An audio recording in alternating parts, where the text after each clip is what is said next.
हम बात कर रहे हैं एसएससी सीजीएल 2023 का जो पेपर होना है उसके लिए जनरल अवेयरनेस का और ये इंडियन पॉलिटी के बारे में हम यहाँ पे बात करेंगे, जिसमें स्पेशली हम भारतीय संविधान के जो अनुच्छेद हैं और उसके बारे में, और ये जो भारतीय संविधान है कितने भागों में बटा हुआ है उसके बारे में जानेंगे स्पेशली, और कितनी अनुसूचियाँ हैं। इस वीडियो में हम सिर्फ इतना ही कवर करेंगे। तो अगर हम भारतीय संविधान की बात करें तो भारतीय संविधान में मूलतः 22 भाग, 8 अनुसूचियाँ और 395 अनुच्छेद थीं। और वर्तमान समय में भी भारतीय संविधान में जो भाग हैं वो 22 हैं, अनुसूचियाँ अब 12 हो गई हैं और जो अनुच्छेद है वो 395 ही है, लेकिन अगर सबको जोड़ा जाए तो लगभग 444-45 के आसपास पहुंचती हैं। और जो भाग हैं वो 25 होते हैं, लेकिन जो नंबरिंग के हिसाब से 22 ही हैं। तो देखते हैं जो पहला भाग है उसकी अगर हम बात करें तो जो संविधान का जो भाग 1 है वो संघ और उसके राज्य क्षेत्र से संबंधित है और अनुच्छेद 1 से 4 तक इसमें पूरा विवरण दिया गया है। और भाग 2 की अगर हम बात करें तो भारतीय संविधान का भाग 2 जो है ये नागरिकता से संबंधित है और अनुच्छेद 5 से 11 है इसमें, ठीक है। और भारतीय संविधान के भाग 3 की अगर हम बात करें तो ये मूल अधिकार या मौलिक अधिकार से संबंधित है, जो कि अनुच्छेद 12 से 35 तक है। और भाग 4 की बात करें तो भाग 4 जो है ये राज्य के नीति निर्देशक तत्व से संबंधित है, यानी कि भाग 4 में राज्य के नीति निर्देशक तत्वों के बारे में बताया गया है। और अनुच्छेद की अगर हम बात करें तो भाग 4 जो है अनुच्छेद 36 से 51 तक है। और भाग 4 क की अगर हम बात करें तो भाग 4 क जो है ये मौलिक कर्तव्य से संबंधित है, या जिसे मूल कर्तव्य कहा जाता है, फंडामेंटल ड्यूटीज, उससे संबंधित है।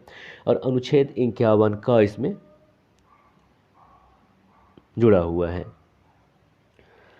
और भाग 5 की अगर हम बात करें तो भाग 5 जो है ये संघ या केंद्र के बारे में इसे बताया गया है। और इसमें अनुच्छेद की अगर हम बात करें तो भाग 5 में 52 से 151 तक अनुच्छेद है। इसके अलावा भाग 5 में जो है 5 अध्याय हैं, ठीक है। और इस अध्याय में जो पहला अध्याय है राष्ट्रपति और उपराष्ट्रपति के बारे में बताता है, जबकि दूसरे अध्याय में केंद्रीय मंत्रिपरिषद और भारत का महान्यायवादी के बारे में बताता है। और तीसरे अध्याय में संसद की व्यवस्था के बारे में बताता है। और चौथे अध्याय में उच्चतम न्यायालय के बारे में बताता है। जबकि अगर हम पाँचवें अध्याय की बात करें तो पाँचवें अध्याय में भारत का नियंत्रक एवं महालेखा परीक्षा के बारे में पूरा इसमें विस्तारित वर्णन दिया गया है। तो ये हो गया भाग 5 की बात। और भाग 6 की अगर हम बात करें तो ये अनुच्छेद 152 से 237 तक है। और इसमें राज्य सरकार यानी कि राज्य के बारे में संपूर्ण विवरण दिया गया है, यानी कि राज्य क्या है, राज्य कैसे चलेगा, राज्य का प्रशासनिक व्यवस्था क्या होगा, यही सब है इसमें, यानी अनुच्छेद 152 से 237 तक। और इसमें अगर हम अध्याय की बात करें तो इसमें 6 अध्याय है।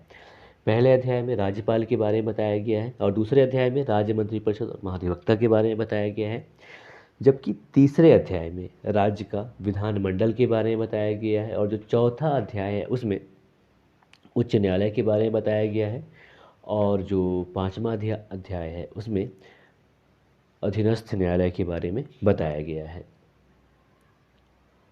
और भाग 7 की अगर हम बात करें तो जो भाग 7 है जो कि अनुच्छेद 238 जिसमें संबंधित था, जिसे अब निरस्त कर दिया गया है। तो ये जो भाग 7 है इसमें अनुच्छेद 238 में इसके बारे में बताया गया था। और इसमें था कि राज्य के जो भाग 6 हैं उसके प्रावधानों का पहली अनुसूची के भाग बी में लागू होना, ऐसा था इसका मूल नाम, जिसे कि निरस्त कर दिया गया है, ठीक है। और भाग 8 की बात करें तो भाग 8 जो है अनुच्छेद 239 से 241 तक है। मतलब 242 तक था तो 242 को निरस्त कर दिया गया है, तो 241 तक है। और इसमें संघ राज्य क्षेत्र के बारे में वर्णन दिया गया है भाग 8 में, यानी कि संघ राज्य क्षेत्र का प्रशासन कैसे होगा और संघ राज्य क्षेत्र में क्या विधानमंडल होगा या क्या होगा उसके बारे में बताया गया है संघ राज्य क्षेत्र के बारे में भाग 8 में, अनुच्छेद 239 से 241 तक, ठीक है। अब भाग 9 की बात कर लें तो भाग 9 में पंचायत के बारे में बताया गया है। और अनुच्छेद की बात करें तो अनुच्छेद 243 से 243 अणा तक, ठीक है, पंचायत के बारे में विवरण दिया गया है। और भाग 9 क की अगर हम बात करें तो भाग 9 क में नगर पालिकाओं के बारे में बताया गया है, जिसमें अनुच्छेद की अगर हम बात करें तो अनुच्छेद 243 त से लेकर 243 या 6 तक नगर पालिका का वर्णन दिया गया है। और 943 अनुच्छेद भाग 9 ख की अगर हम बात करें तो भाग 9 ख में सहकारी समितियों के बारे में वर्णन किया गया है। और अनुच्छेद की अगर हम बात करें तो अनुच्छेद 243 या ज से 243 या न तक सहकारी समितियों के बारे में वर्णन किया गया है। और भाग 10 की अगर हम बात करें तो भाग 10 में अनुसूचित और जनजाति क्षेत्र के बारे में वर्णन किया गया है। और यहाँ पे अगर हम अनुच्छेद की बात करें तो भाग 10 में अनुच्छेद 244 से 244 क तक, यानी कि 2 अनुच्छेद है इसमें, 244 और 244 क, ठीक है। इसके बाद भाग 11 की अगर हम बात करें तो भाग 11 में केंद्र एवं राज्य के मध्य जो संबंध है उसके बारे में बताया गया है।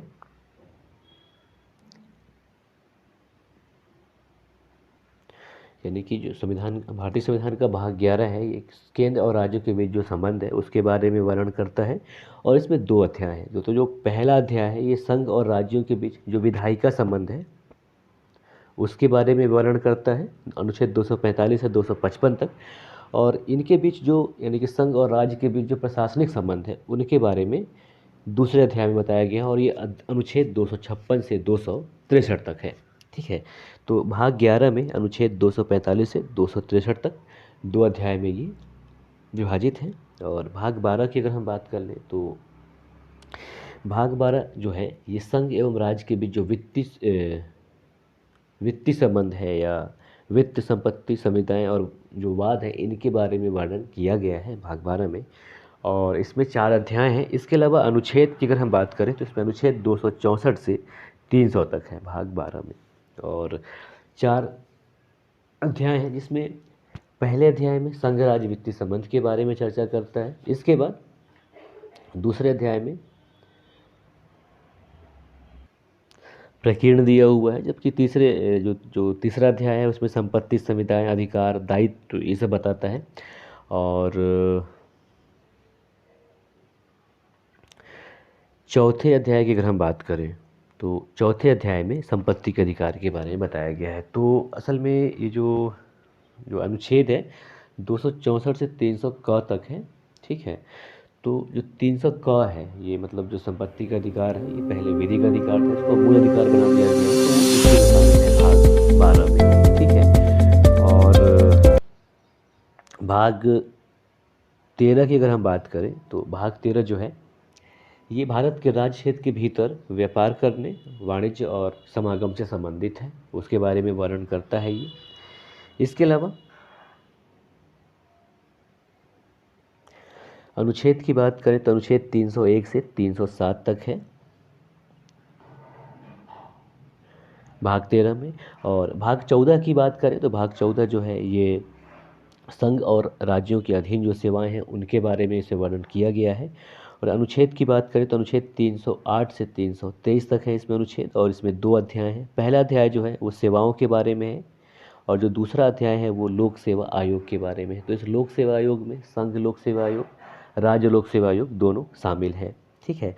और भाग 14 क की अगर हम बात करें तो भाग 14 क जो है ये अधिकरण से संबंधित है, जिसमें 2 अनुच्छेद हैं 323 क और 323 ख, ये अधिकरण के बारे में व्यवस्था करता है। और भाग 15 की बात करें तो भाग 15 जो है निर्वाचन से संबंधित है और इसमें अनुच्छेद 324 से 329 क तक अनुच्छेद है और यह है इलेक्शन प्रोसेस से संबंधित है, यानी कि जो निर्वाचन है या चुनाव है उससे संबंधित है।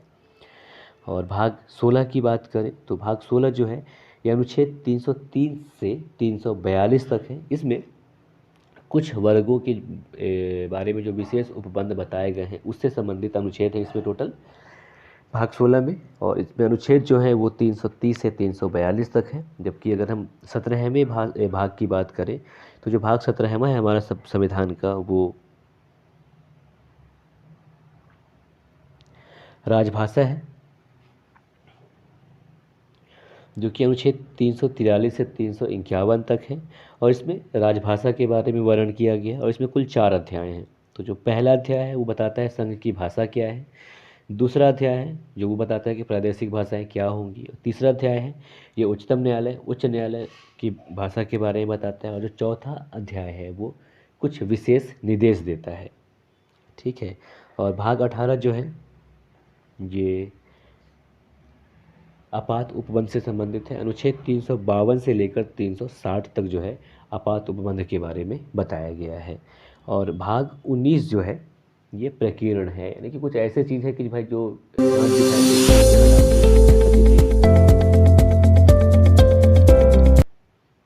तो यहाँ पे हो जाएगा ये जो भाग 19 है, इसमें अनुच्छेद 361 से 367 तक प्रकीर्ण के बारे में वर्णन किया गया है। एक कुछ चीज़ों को यहाँ पे विस्तारित किया गया है। और भाग 20 की बात करें तो भाग 20 जो है इस संविधान के संशोधन की बात करता है, यानी कि संविधान का संशोधन करने और जो उसके लिए जो संसद की शक्ति है और जो प्रक्रिया है उसके लिए बताया गया है भाग 20 में। और इसमें सिर्फ एक अनुच्छेद है, अनुच्छेद 368। और भाग 21 की बात करें तो भाग 21 में 369 से लेकर 392 तक अनुच्छेद हैं। और इसमें कुछ अस्थायी, संक्रमणकालीन और विशेष उपबंध दिए गए हैं भाग 21 में। और भाग 22 की बात करें तो भाग 22 जो है ये अनुच्छेद 392 से 395 तक है। और इसमें जो इसका सब्जेक्ट है, संक्षिप्त नाम प्रारंभ, हिंदी में प्राधिकृत पाठ और निरसन के बारे में बताया गया है। अब बात कर लेते हैं हम अनुसूची की। तो भारतीय संविधान में मूलतः 8 अनुसूचियाँ थीं, जैसे कि पहले बताया, पर अब क्या है, वर्तमान में 12 अनुसूचियाँ हैं। तो इनकी अगर हम बात करें तो जो पहला अनुसूची है हमारा, ये संघ एवं राज्य क्षेत्र के बारे में बताता है कि कौन कौन से संघ राज्य क्षेत्र हैं और कौन से राज्य हैं जिनका नाम यहाँ पे दर्ज किए जाते हैं। ठीक है। तो यानी कि जो पहली सूची है उसमें संघ और राज्य क्षेत्रों के नाम हैं। और दूसरी अनुसूची की बात करें तो जो दूसरी अनुसूची है ये राष्ट्रपति और राज्यों के राज्यपाल, इसके अलावा लोकसभा के जो अध्यक्ष हैं, उपाध्यक्ष और जो राज्यसभा के सभापति हैं और उपसभापति तथा राज्य के विधानसभा के अध्यक्ष और उपाध्यक्ष तथा विधान परिषद के सभापति और उपसभापति, इसके अलावा उच्चतम न्यायालय और उच्च न्यायालय के न्यायाधीश तथा भारत के नियंत्रक में महालेखा परीक्षक होते हैं, उनके बारे में जो उनको वेतन प्रदान किया जाता है, उनके उपबंध जो हैं दूसरी अनुसूची में दिए गए हैं। जबकि अगर हम अनुसूची 3 की बात करें तो अनुसूची 3 जो है ये शपथ या प्रतिज्ञान के प्रतिरूप के बारे में बताता है, यानी कि राज्य का राज्यपाल जो शपथ लेगा वो किस प्रतिरूप में होगा, राष्ट्रपति जो शपथ लेगा वो किस प्रतिरूप में होगा, उच्चतम न्यायालय या उच्च न्यायालय का जो न्यायाधीश होगा वो जो शपथ लेगा वो किस प्रतिरूप में होगा। तो उन सभी का जो फॉर्मेट है वो तीसरे अनुसूची में दिया गया है।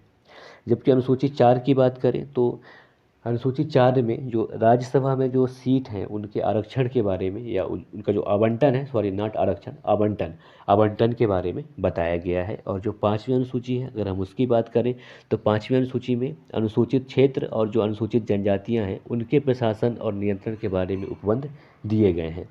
जबकि 6ठी अनुसूची जो है ये असम, मेघालय, त्रिपुरा और मिजोरम, ये 4 राज्य हैं जिनके जनजातीय क्षेत्रों में प्रशासन के बारे में, उपबंध के बारे में विवरण प्रदान करता है कि वहाँ पे कैसे कार्य किया जाएगा या क्या क्या वहाँ पे काम करने का तरीका होगा।